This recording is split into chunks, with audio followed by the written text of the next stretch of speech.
Saat kita mencintai seseorang, maka kita akan berusaha memberikan yang terbaik bagi orang tersebut.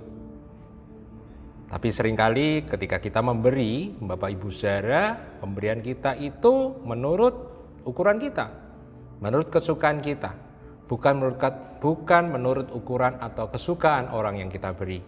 Maka seringkali pemberian kita tidak diterima atau membuat orang lain agak kecewa.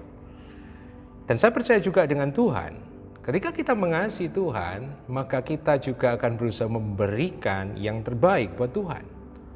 Tetapi yang menjadi pertanyaan adalah, apakah pemberian kita itu menurut ukuran kita, menurut kesukaan kita, atau menurut ukuran Tuhan, atau menurut kesukaan Tuhan? Sehingga menjadi renungan pada pagi hari ini adalah apa yang menjadi kesukaan Tuhan. Saya akan mengajak Bapak Ibu Saudara untuk membaca satu ayat di dalam firman Tuhan, yaitu di dalam Mazmur 40 ayatnya yang ke-7. Mazmur 40 ayat ke-7. Dikatakan demikian. Engkau tidak berkenan kepada korban sembelian dan korban sajian, tetapi engkau telah membuka telingaku. Korban bakaran dan korban penghapus dosa tidak engkau tuntut.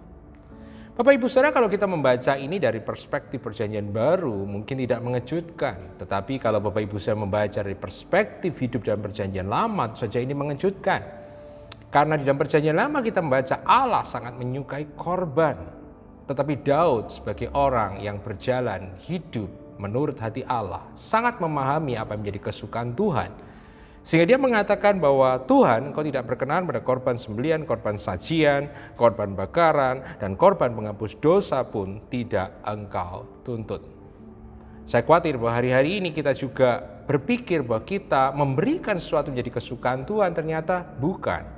Ada 4 korban yang disebutkan oleh Daud, itu korban sembelian, korban sajian, korban bakaran, dan korban penghapus dosa yang dibagi menjadi 2 kelompok.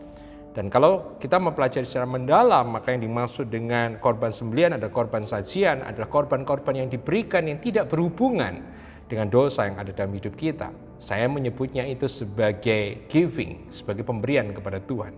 Sementara korban bakaran dan korban penghapus dosa berbicara tentang korban yang diberikan karena seseorang melakukan dosa atau kesalahan kepada Tuhan. Saya berbicara dalam konteks modern, inilah kekudusan, inilah kesucian. Bapak Ibu Saudara, seringkali kita berpikir bahwa hidup kudus, hidup suci, memberikan sesuatu kepada Tuhan, ada sesuatu yang menjadi kesukaan Tuhan. Dalam pengertian tertentu saya katakan benar, tetapi tidak senantiasa demikian, seperti halnya dengan yang dikatakan oleh Daud. Maka menjadi pertanyaan, apa yang menjadi kesukaan Tuhan? Daud mengatakan, engkau telah membuka telingaku. Sehingga saya mengatakan bahwa menjadi kesukaan Tuhan adalah telinga yang terbuka. Apa yang dimaksud dengan telinga yang terbuka?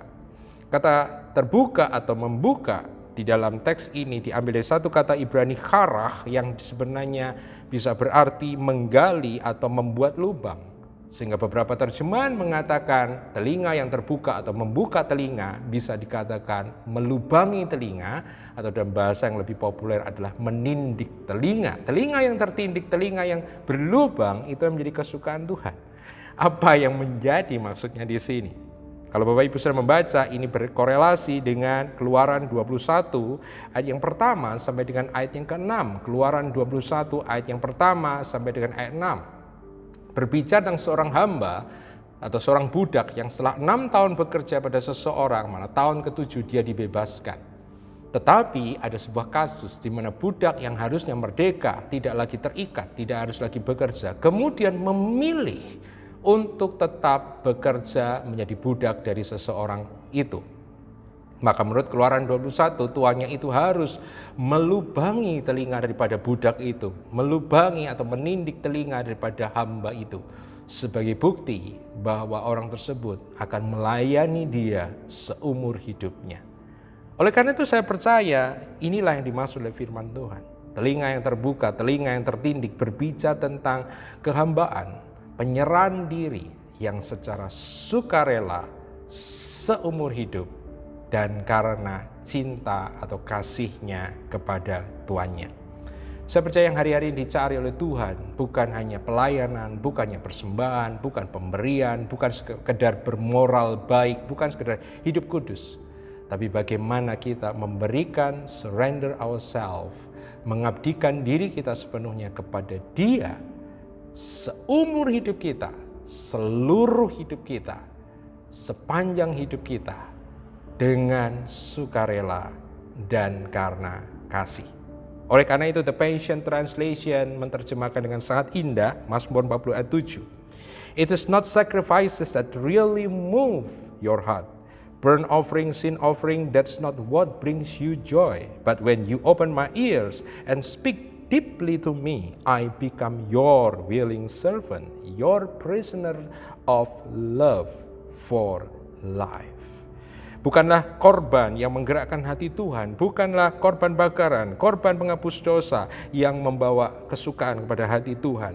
Tetapi saat Tuhan membuka telinga kita dan berbicara secara mendalam dalam hidup kita, maka kita akan menjadi hamba yang sukarela, menjadi tawanan cinta, menjadi budak cinta Tuhan seumur hidup kita. Pertanyaannya pada hari ini, apakah Anda menjadi the prisoners of love? Apakah Anda menjadi tawanan cinta Tuhan? Tuhan memberkati.